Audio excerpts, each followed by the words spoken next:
there is a lot of hope. There are companies that are showing leadership and using sustainable and alternative materials that are free of these chemicals. They're thinking about a new way. And part of the reason we're stuck is there's some entrenched interests that are keeping or they're holding on, gripping on tight to the $500 billion a year industry, and they're costing human health in the process.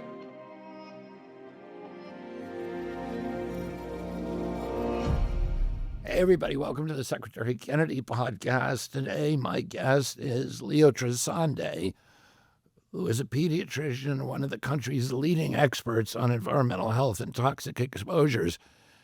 He's a full professor at NYU, and he's the director of the Grossman Center for the Study of Environmental Hazards. His work focuses on how substances in our food and our air and water, especially microplastics, affect our children's health and contribute to chronic disease. Dr. Trasande has helped bring national attention to the hidden costs of these exposures, both in human health and in economic terms. His perspective is especially important as we launch a new effort at HHS to better understand and reduce these risks. Welcome to the show. Delighted to be here with you. And so, I first met you when we made our announcement about we're going to spend a lot of money now, over $100 million, to study microplastics for the first time, and particularly the fate in your body. Right. Because we know that microplastics are now ubiquitous in the environment. And talk about that for a minute. How dramatic has the increase been in our environment and also in our bodies? Well, plastics truly represent a multidimensional and urgent threat to human health. When you boil down plastics, there are multiple layers. We're talking about macroplastics that you see on the beaches and in sea turtles. You're talking about micro nanoplastics, visible and invisible materials. But where we've really recognized the urgent threat to each of us of plastics in our lives were the chemicals in plastic. We know that there are 16,000 chemicals, synthetic chemicals, that are in plastic. We don't know anything about 10,000 of them. What little we know about the 6,000 is that they harm wildlife and they harm human health. In particular, the evidence is extremely strong for the effects of plastic chemicals on our hormones.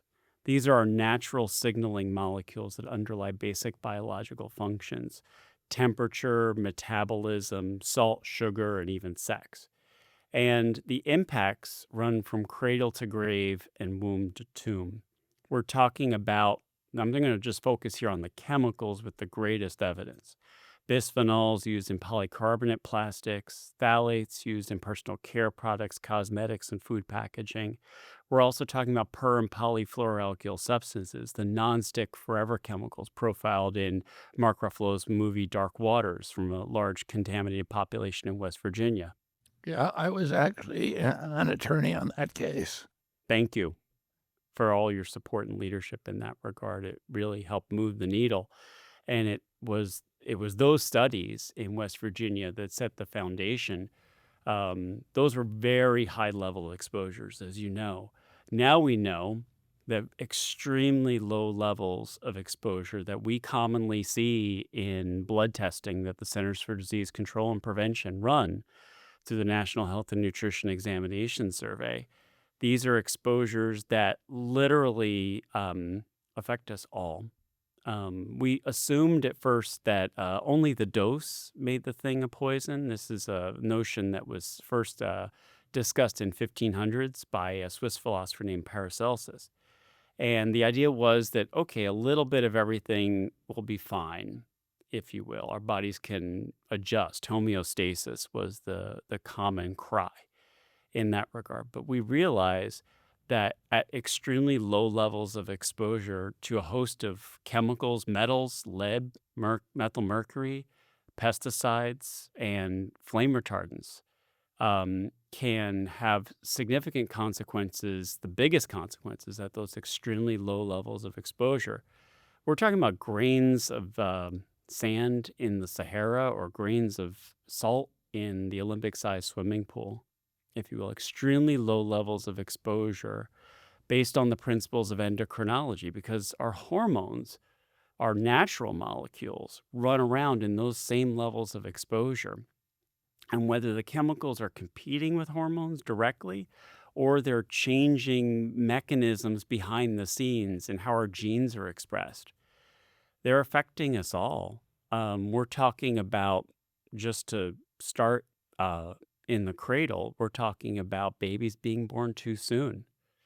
Phthalates, these chemicals that are used commonly in food packaging, contribute to 50,000 premature births in the US each year. We're talking about kids who are born with inadequate brain development as a result of that, and they're less well able to perform in school and less well able to perform in the economy. And there are additional healthcare costs that are directly related to those toxic exposures. And I'll talk about that. I can talk about that a little bit later.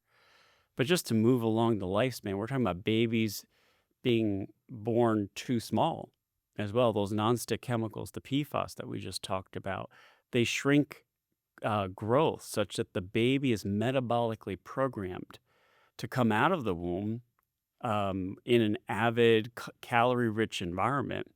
They gain too much weight as a result because their thermostat is just set the wrong way, and they accrue more fat than people who are not exposed to these chemicals are experiencing. And so we know that there are at least 50, perhaps 100 or more chemicals that literally make us fatter, many of which are plastic chemicals. And the impacts, I'm as a pediatrician, I'm always going to say kids are uniquely vulnerable. Pound for pound, they eat more food, drink more water, breathe more air, so they're uniquely susceptible. Their organ systems are also just being primed. And so if you disrupt that, there are lifelong and permanent consequences of those toxic exposures that can arise. But to be perfectly candid, Secretary, we are all susceptible to these chemicals. For example, again, the PFAS are associated in multiple studies with diabetes, incident diabetes in adults who've actually lost weight through a healthy diet and physical activity intervention. They've gained more weight back. And then when they looked for a mechanism, they realized that the resting metabolic rate was lower in those highly exposed subpopulations. So they had drawn serum right after they had lost the weight, working hard to keep healthy, and they ended up gaining more weight back as a result of that PFAS exposure. We know that bisphenols also contribute to incident diabetes. We have a large body of evidence now that reproductive development is particularly harmful. We are dealing with increases in infertility across the U.S. population. We know, for example, that again, phthalates are antagonists to the male sex hormone, and those impacts on the male sex hormone lead to a reduction in what we call anogenital distance. And the anogenital distance you're born with is the anogenital distance in a population that you'll have as an adult. Mini puberty, there's a period in infancy where you can change that a little bit because there's a surge of sex hormones. But we know that if you're born with that AGD, you're more likely to have a short AGD in adulthood. And men with short AGD, because of an imbalance of male and female sex hormone factors, are more likely to have infertility, lower sperm count, and even cardiovascular risks. So we're talking about a broad range of consequences. We know that hormone-sensitive cancers are directly related to plastic chemicals. We know that bisphenols are synthetic estrogens that can have ovarian impacts. PFAS have been associated with incident breast cancer. So again, we're talking about impacts that run the entire lifespan. Cardiovascular disease, again, nothing I'm talking about mitigates the importance of healthy diet and physical activity. in combating the obesity and diabetes twin pandemics. But we know that phthalates contribute to inflammation in the coronary arteries. They can contribute to cardiovascular mortality. We've identified that 50,000 Americans between the ages of 55 and 64 die early because of cardiovascular disease, costing the economy roughly $20 billion a year. So those are just some illustrative impacts. And that's just talking about really the chemicals that are either additives to plastic materials, monomers in plastic materials. These are, mind you, plastics are long polymers. They're rather boring polymers compared to DNA. DNA is 4 AgCT, in the system. You can vary it a little bit. Polymer chemistry is essentially the same molecule being strung over billions of times. And we assumed for many years that plastics were what you might call inert, that they didn't break down as part of the natural process, contact with food, contact with the environment, with the water supply. And yet we know now, unfortunately, that these chemicals leach directly into our bodies. You're talking about PFAS and PFOAs, and these are and what we call forever chemicals. Yes. And these are the plastic constituents. They can also be in flame retardants, as you pointed out, and in glues, and those are also ubiquitous in the environment. Um, but talking, one of the interesting things that I learned when we did the Dark Waters case is how dangerous these particular molecules are, because your body has such difficulty excreting them, and that's one of the reasons they call them forever chemicals. Can you explain that? Sure. So the earliest PFAS that were in manufacture were what we call 8 to 12 carbon chains of molecules. So carbon atoms. I don't mean to make, I mean, my undergraduate degree is in chemistry, so I'm going to sometimes sneak in a little chemistry and nerd out a bit. But just to take a step back, these are 8 carbon molecules, and that carbon fluorine bond that makes these per and polyfluoroalkyl substances is extremely what we call polar. It stretches out. The electron energy is distributed in a way that makes it so that materials don't stick. That's really what, in the end, in the polymer chemistry, makes them such useful materials. That's why they put it on your frying pan, That's right. and that's why you should use an iron skillet. I love cast iron and stainless steel. Last I checked, olive oil was good for your heart. Yeah. So there you go. So go ahead. Why does that leave your body? Well, that carbon fluorine bond also makes it hard to get out of the body because your kidney doesn't really know what to do. In fact, it'll actually get excreted and then reabsorbed into the bloodstream. So the body actually has this uncanny ability to recirculate some of these longer chain PFAS in particular. Now, as attention with your leadership has been placed on what we call these long chain PFAS, there are now 16,000 PFAS out there. The chemical industry is very adept. That's because every time we get one banned, they alter a couple of molecules on it and then sell the same thing, and then it takes us 10 years to prove that it's doing the exact same thing as the predecessor chemical. I don't mean to laugh. I think it's tragic that we have this problem. We literally whack the mole. That's a theme in the field that I study. It keeps me gainfully employed in ways that I'd rather be put out of business, if you will, not having to deal with these chemical compounds that the industry keeps modifying, and we have to keep following a tiger that's getting loose. And in that regard, it's what's really unfortunate is we've gone so far to get some of the longer chain PFAS out of manufacture. This was through a voluntary agreement between EPA and the industry some years ago. And now the chemical industry has developed what we call these shorter chain, these smaller, slimmer molecules. Now, they aren't living in the body forever the same way. They actually are being excreted a lot more readily, but they're so ubiquitous in their exposure that they're having the same impact as the older PFAS. And, I can go through examples with bisphenols and phthalates where we have the same old story where the chemistry gets modified. We find out the effects of one chemical. That's what really accelerated the change. And then we realize that the new replacement is as problematic, if not more so, than the old one. You mentioned fertility. And by virtue of me being the Secretary of HHS, I also sit on the Social Security Administration Board, which means I have to go to a meeting once a year.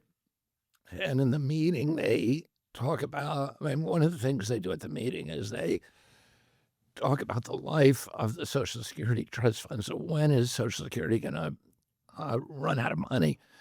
And one of the key metrics that they have to know in order to make that prediction is the fertility rate in American children. So they do a lot of data collection on fertility.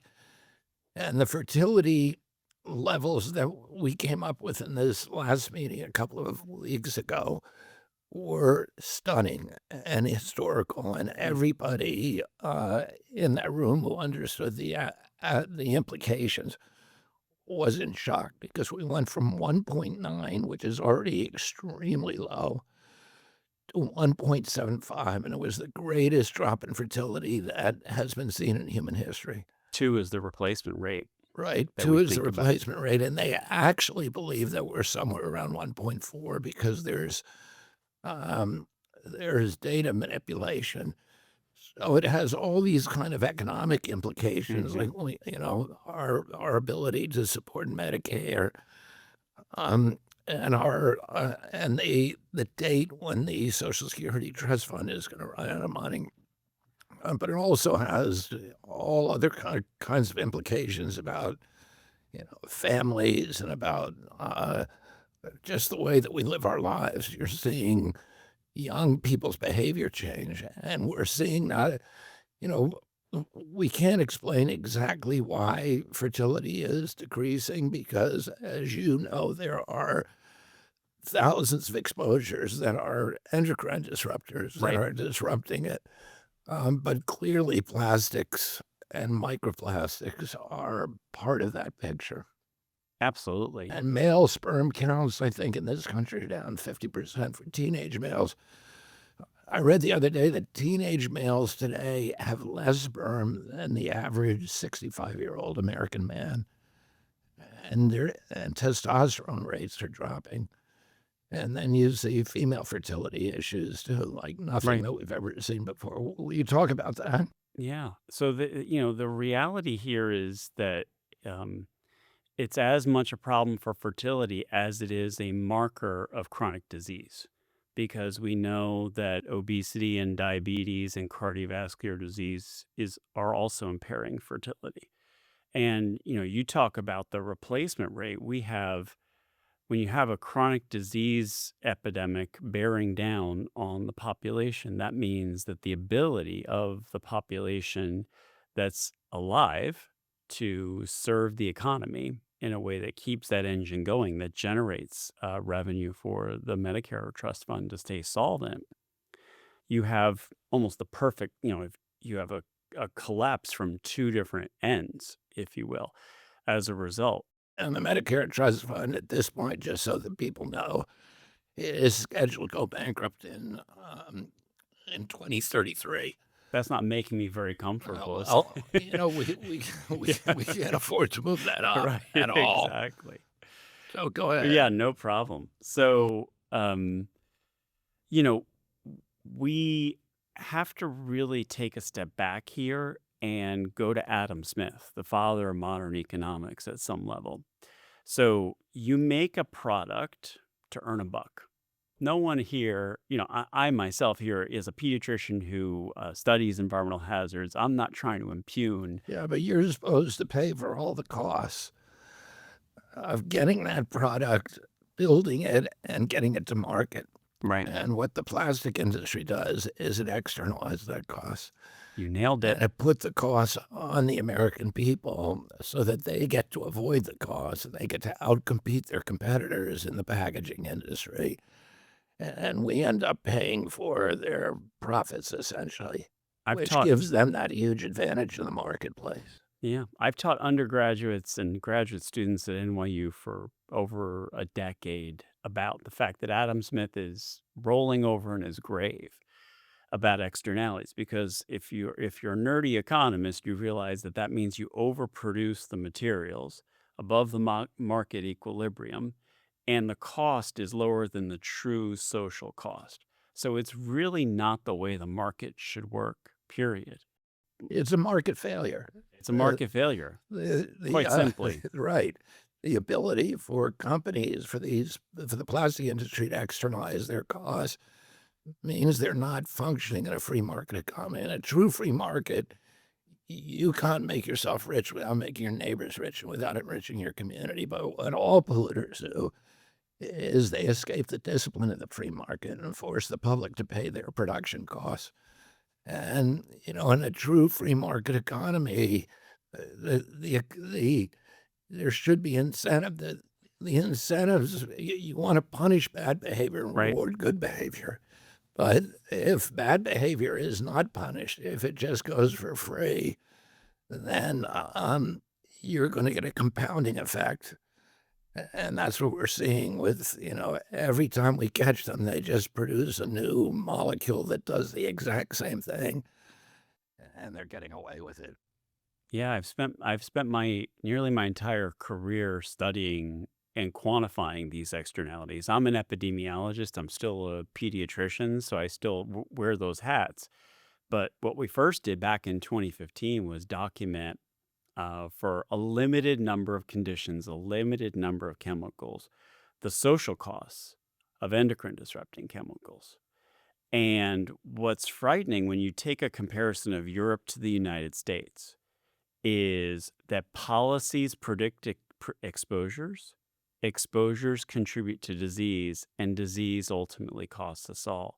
So in the European Union, the cost of endocrine disrupting chemicals about 163 billion euro, 1.2% of gross domestic product, nothing to laugh at. In the US, using similar methodology, $340 billion. And what's the difference in Europe? They actually have taxes on producers, so that if you're going to a producer introduces a product like packaging into the stream of commerce, they have to pay for its recovery. Yep. And and so they're incentivized to not only to recycle and to reuse, but also to reduce the amount of plastics. In Europe, you can't, I remember that you used to be able to buy a CD in this country that's this big, but it would come in a package this big. Hmm. And we've all gotten Amazon boxes with a little tiny, item in there that are filled this high with peanuts. Right. Oh, styrofoam peanuts.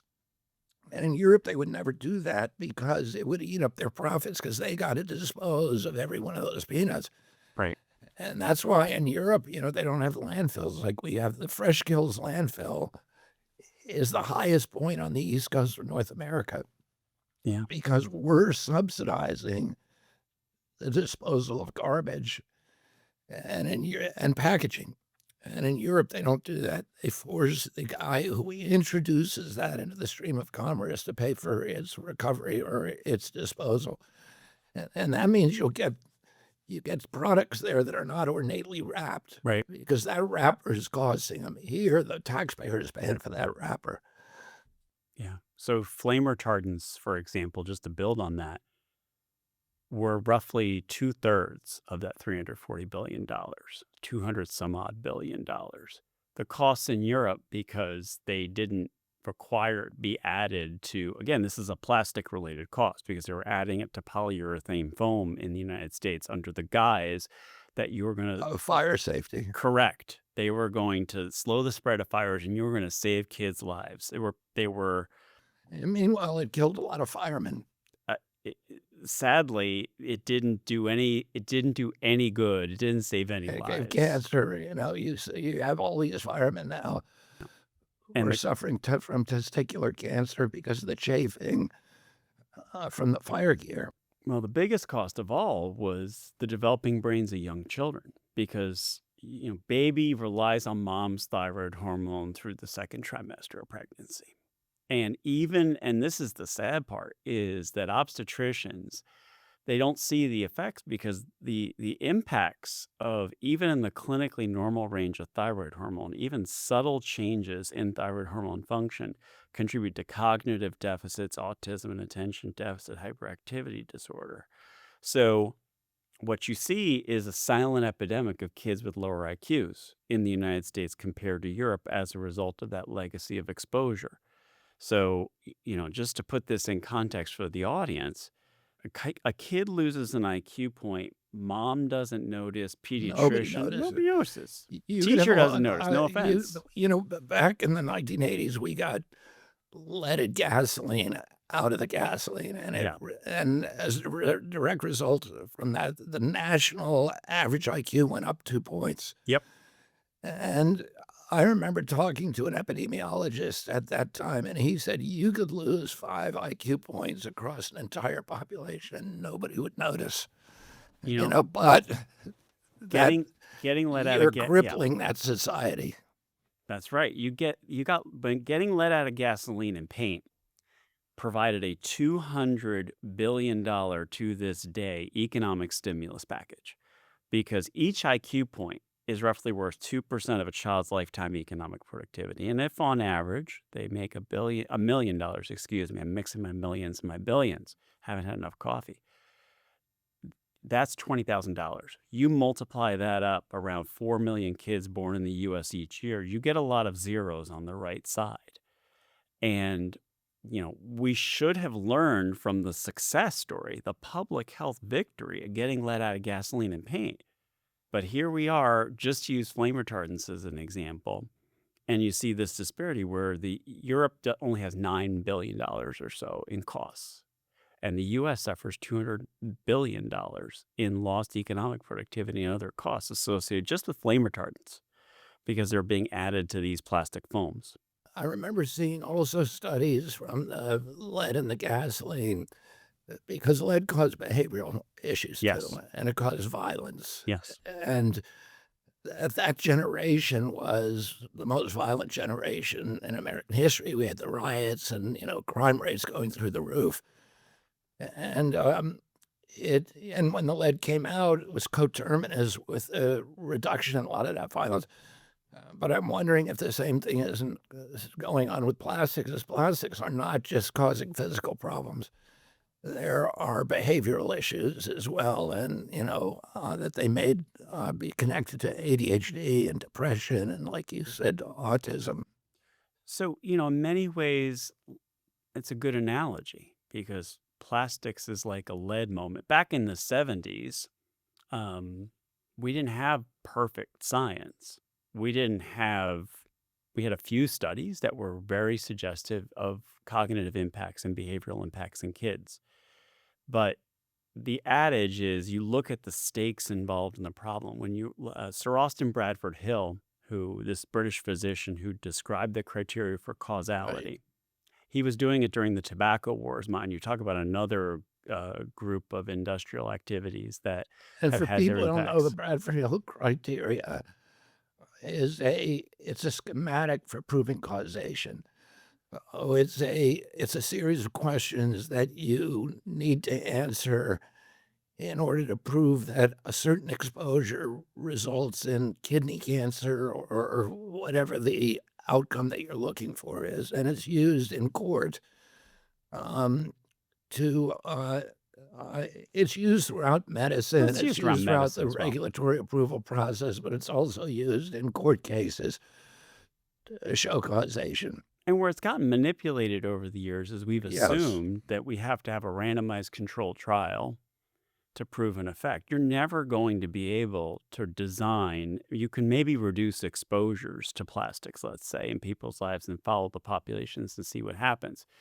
But in the context of all the different plastic exposures, those are hard to control. And you compare that to a drug trial where you're intentionally giving for benefit a pharmaceutical to a population. You can have a proper control group, if you will. That's just not going to happen when it comes to chemical exposures.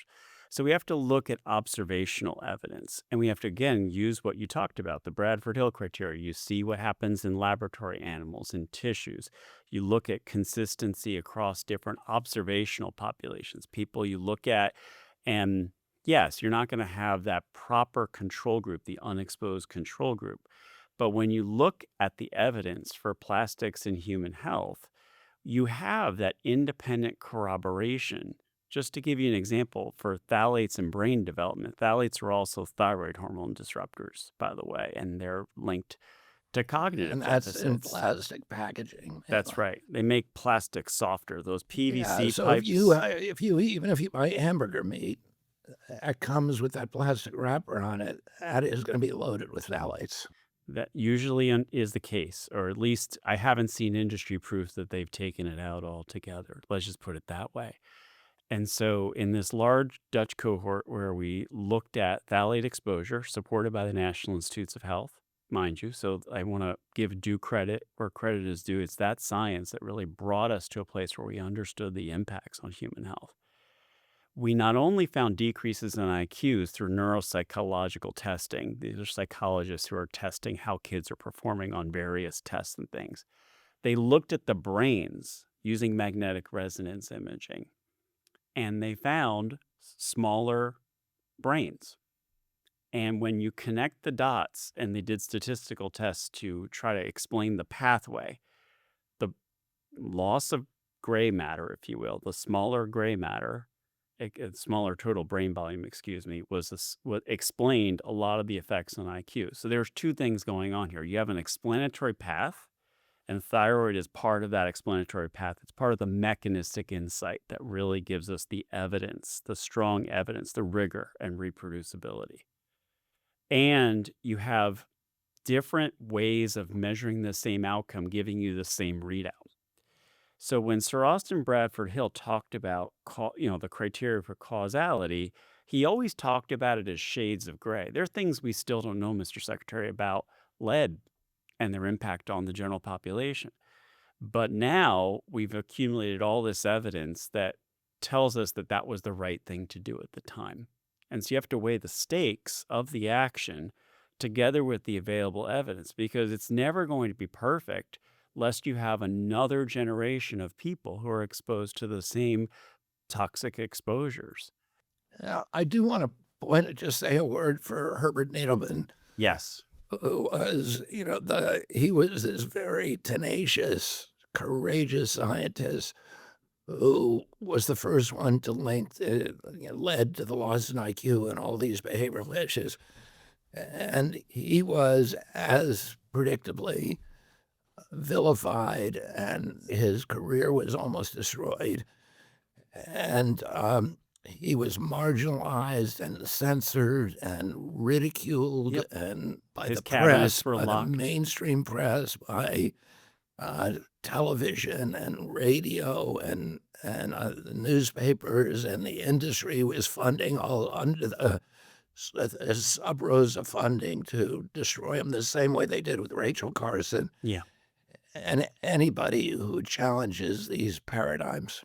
Well, science is inherently political, and I appreciate this in the field, having learned from Dr. Needleman's legacy, that you have to develop a bit of a tough skin and appreciate that these industries are profiting, if you will. And again, I don't disabuse myself of the fact that people have to profit in life. But to give you a statistic that puts it in context, the plastics industry global revenue, this is like all across the world, is $500 billion or so dollars. We did a series of studies built on that endocrine disrupting chemical evidence that I talked about earlier, that $340 billion US cost. We had some other data for PFAS, some other data for phthalate impacts that we had later identified. So mind you, this is like 20 or so chemicals that we were able to isolate, a subset of diseases due to the few chemicals we studied, and a subset of costs due to the few diseases, due to the few chemicals we studied. So this is an underestimate of an underestimate of an underestimate. And we found the costs were $250 billion a year in the U.S. population. So that's the subsidy that the industry is getting from us. Half of their revenues are subsidies. Off of our skin. So at some level, this industry, I hate to say it, is a bit of a loser. I'm not going to call anybody a loser. That's rude. But I am going to acknowledge that we need to change our ways. And, we can talk about this later on, but there is a lot of hope. There are companies that are showing leadership and using sustainable and alternative materials that are free of these chemicals. They're thinking about a new way. And part of the reason we're stuck is there's some entrenched interests that are keeping or they're holding on, gripping on tight to the $500 billion a year industry, and they're costing human health in the process. Talk about the principal vectors by which microplastics get into the human body. And first of all, quantify how much plastic are we all carrying around right now, and particularly in our brain. So there are people who've attacked Matt Campen at the University of New Mexico for this estimate that it's a proverbial tablespoon of plastic in the human In the brain brain. of So micro-nanoplastics. every American on average has about a teaspoon. If it's a teaspoon or a tablespoon, it almost doesn't matter. I think the point that it is that it's there and it's there in In our substantial brains. quantities. Now, It's about it's like 1% of the volume of the human brain, right? but even if it were point 0.1, Mr. Or Secretary, point. we could even Yeah. move the decimal one way or the other. And mind you, the controversy, the attacks he's gotten are that fat can be, when you put it on the instrument that you use to measure micro nanoplastics, gives you what we call a polyethylene is a form of plastic, a polyethylene signature in the machine readout that is clouded by the same signature you'd be looking for the polyethylene plastics, the micro nanoplastics. Suffice it to say that even if I don't even want to have that debate because it's not worth having. It's there. And it's there in substantial levels. And mind you, the higher levels were associated with dementia in those populations, descendant brains with higher micro Right. nanoplastics. The people, the cadavers Correct. who had dementia had consistently much higher levels of microplastics in their brain. And then they looked temporally based upon the year of death. They had an annotated archive and they showed a trajectory that was upward. So it could be 0.1, it could be 0.21, it could be 1. At some point, I don't really care. I think I care about what's happening to the human body at some level. And there's no way that we know of this time of chelating it out of your body. At the present time, no, but we'll talk a little bit about the STOMP initiative, I assume, and the opportunities to look at things like that. But this is prevention is the cure. Right, prevention is the cure. Let me get back to my original question, which so the audience can know what to avoid. What are the primary vectors? Is it bottled water? Is it eating fish with microplastics in it? What are the primary vector? Is it cooking with nonstick surfaces? What are the worst ones? It's a great question, and I actually don't have the percentages to give you because we haven't done a national human exposure assessment study for about a couple decades, unfortunately. I mean, I'm hoping perhaps Administrator Zeldin might be interested in pushing that forward because we could really do a study of dust, of water, of food packaging, of air, and really integrate the totality of exposure so we could tease that out. But I can give you top line. And do you do that with animal model studies or? You would do in people's homes. Okay. Survey them the way you knock on doors and take 100 people from one part of the country, 100 people from another. And then what do you do, a blood test or? Well, you would do dust levels, water levels, urine levels, serum levels. You would look at a lot of different tissues and integrate the data and see what you would find out and which signals are really ticking up people's exposures. So what is your guess then? Yeah, I think food's number one. I'm not a person who wagers, but food packaging and food contact materials are likely the biggest source. I would say, and I think this is multidimensional threat, as I talked about. So I'm giving you the best available data based on the chemicals more than the micro nanoplastics. Um, we don't actually have a lot of data right now about the sources of micro nanoplastics exposures. What I can tell you is when it comes to plastic chemicals, there's enough PFAS in the water supply of 150 million Americans such that the National Academy of Sciences suggests clinical testing for these populations. And I'd argue suggests the opportunity for water filtration and steps because you can improve lipid levels, you can reduce the risk of thyroid cancer or thyroid dysfunction. Sorry, it's actually not thyroid cancer, kidney and testicular cancer that have been All right, increased kidney most cancer was the definitively. outcome we sued in the Dark Waters case. Right. And so I can tell you that dermal exposure is an unappreciated route. I'm a runner. Well, running requires often a lot of, you know, materials that are tightly adherent to the skin. The way the designers have developed them over the years is mostly polyester or nylon. I have adapted a lot more towards cotton, or at least using an inner layer that's natural to try to avoid that. But that gives you an example. Cosmetics are a major source of exposure, and that's because things just absorb into the skin quite readily. Thermal paper receipts are, unfortunately, a significant source of bisphenol exposure, because that is a polycarbonate film that, is often, I think some of the industries will debate whether it's still polycarbonate. I'd like to see the data, and then I'll back off the claim when that's really given to me. But you touch that material, particularly if you use like hand sanitizer or alcohol or lotions, that will also facilitate the absorption into the skin and ultimately directly into the serum. It bypasses the liver, so the first time around the body, it can have an even more significant effect. So we inhale these chemicals as well, and inhale, particularly a concern about micro nanoplastics is that these act like particles. That's the big debate here too, is when we're talking about micro nanoplastics on the one hand and chemicals in plastic on the other, are they toxic drug delivery systems for the chemicals? Or are the particles like punching bags or literally fists hitting tissue and being wrecking balls directly? That's akin to what we thought particulate matter was doing to contribute to lung cancer, asthma, chronic obstructive pulmonary disease, and such.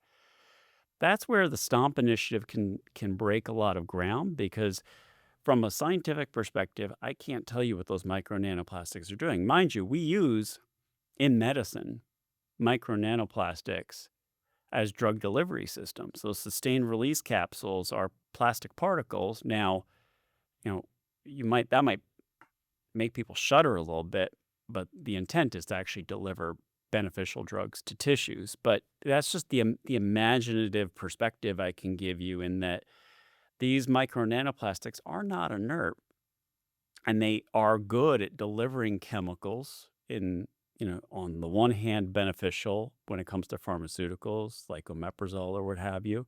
And on the other hand, toxic chemicals like phthalates or bisphenols. You mentioned a couple of times STOMP, and just so the audience knows, Sure. that's a program that we announced from ARPA-H, which is part of my agency, and it develops cutting-edge solutions, and it can act very, very quickly. It's very nimble, and we're putting $145 million into that to look for the first time at the fate of various kind of plastics in the human body. And so, there are, as you said, thousands of constituents, and there are different families of plastics, and some of them may be inert. Some of them we know are very, very dangerous, and yet we don't know what different ones do when they enter your body, where they migrate to, and where they lodge, and what kind of harm they do. And so for the first time, we're going to have that map, and we're going to be able to characterize it. But talk for a minute about plastic water bottles. Yeah. So Plastic water bottles, I wrote in my book Sicker, Fatter, Poorer, when I originally was just focused on endocrine disrupting chemicals as a broader issue, everything from pesticides to plastic to other materials. I talked then about the fact that you're in the car, you're going to grab a hot, water bottle that's been in the sun, and there's been a lot of weathering to that to that plastic bottle, and that plastic bottle is just not inert enough to handle it, and the plastic leaches in a variety of forms, micro nanoplastics, well, on this hand, and then chemicals as well. And that kind of leaching has been very well described, and it's probably an important source and contributor. Probably that's a big reason why I drink from other materials, stainless steel water bottles. If I'm getting on a plane, I'm gonna clear security with an empty water bottle or have some ice in it, and then top it up with water so I can get where I'm going. And often when you're buying a plastic water bottle, you're really buying not the water but the plastic bottle. Right? Because Um, the water is free. It's right, coming out of the ground or it's coming from the tap and they're treating it slightly for nothing. right. You're paying for the packaging, you're paying for the plastic bottle and the cardboard case that it comes in. That's absolutely right. I mean, as I was alluding to there, every water supply is a little bit different. So there are certain circumstances where you might not want to pour from the tap, or you might want to get filter your water, or even more aggressively use like a reverse osmosis filter if you have a significant PFAS contamination issue. But buying that plastic water bottle and assuming it's free of toxic chemicals is maybe a bit foolish to assume How because, about the big plastic bottles that people put in the little water machine? well, those have a recycling number 7 and sometimes have polycarbonate in them, and polycarbonate is a polymer of bisphenols typically. And is there a difference when you buy a gallon jug of water? Some of the water bottles are cloudy and some of them are clear. Is there any difference between those two? That's hard to say, unfortunately. All I can tell you is based on the recycling number. That's the number with 3 triangles in the middle. The ones I try to avoid across the board are 3, 6, and 7. 3 is for polyvinyl chloride, which includes phthalates as an additive typically. 6 is polystyrene. Styrene, the monomer, is a known carcinogen. And 7 is a bit of a hodgepodge class. I should take a step back and just clarify that it includes polycarbonate plastics and some bioplastics, but the specificity and the declaration on the label is a bit ambiguous. So I usually suggest avoiding 3, 6, and 7 in general. But also in general, I would suggest trying to use stainless steel or glass whenever possible. Can you just talk a little bit more about endocrine disruptors? So I'd start by saying there are safe and simple steps that we can all take to reduce endocrine disrupting chemical exposure. And endocrine disruptors are chemicals that interact with our sexual development or our hormone system. Any variety of hormones from temperature, metabolism, salt, sugar, and even sex are affected by these endocrine disrupting chemicals. And the good news is they're safe and simple steps that don't require a PhD in chemistry, and they don't have to break the bank. Reducing canned food consumption can reduce your bisphenol exposure. Besides thermal paper receipts, which we already talked about having as a potential source of bisphenol exposure. Avoiding microwaving and machine dishwashing plastics is important. We already talked about that hot water bottle bleaching plastic, micro nanoplastics, and chemicals of concern.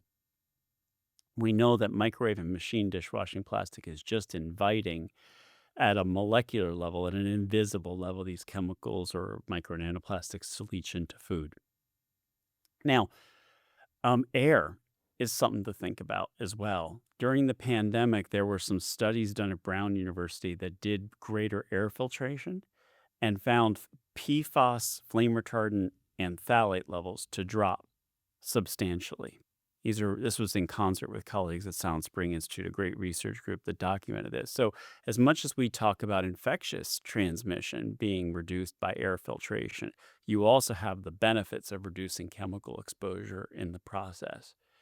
Um, in another setting, just taking healthy building materials and putting them into place can reduce dust levels of these chemicals as well. A little bit more of a higher level intervention, maybe a little bit more out of your control. But again, if you talk about reducing your canned food consumption, using more glass and stainless steel, last I checked, cast iron and stainless steel pans are not that much more expensive than nonstick cooking materials. Um, and not microwaving or machine dishwashing plastic, if I haven't talked about that already.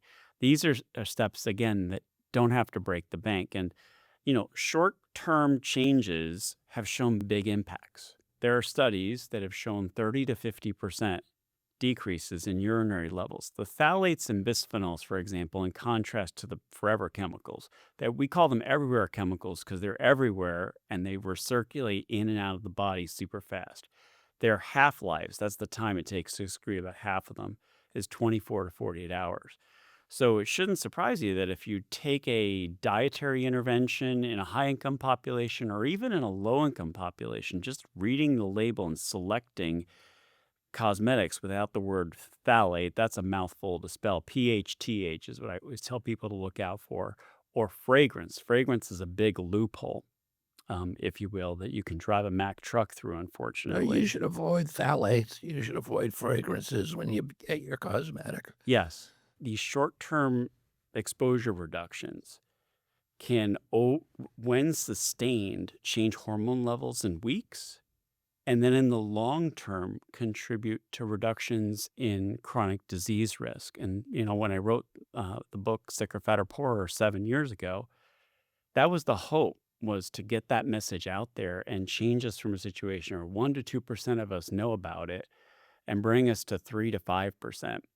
And, I'm really grateful, gratified to have your support and leadership in so many ways in this space through the ARPA-H initiative, through listing microplastics as water contaminants. The generally recognized as safe exemption is something that you've shown just some tremendous leadership in pushing out there, and I hope you keep pushing. There are a lot of petitions out there in the Food and Drug Administration that with your pen, you could get rid of so many of these chemicals that are in the food supply. You have so much power, and this is a really crucial moment. I know you've got the support of so many people out there in the general public that are And we're really working on it. concerned. I appreciate that. Dr. Leo Trasande is the director of the Grossman Center for the Study of Environmental Hazards at New York University. And thank you, Dr. Trasande, for joining me today. It was an honor and joy to be with you. Thank you so much. Produced by the U.S. Department of Health and Human Services.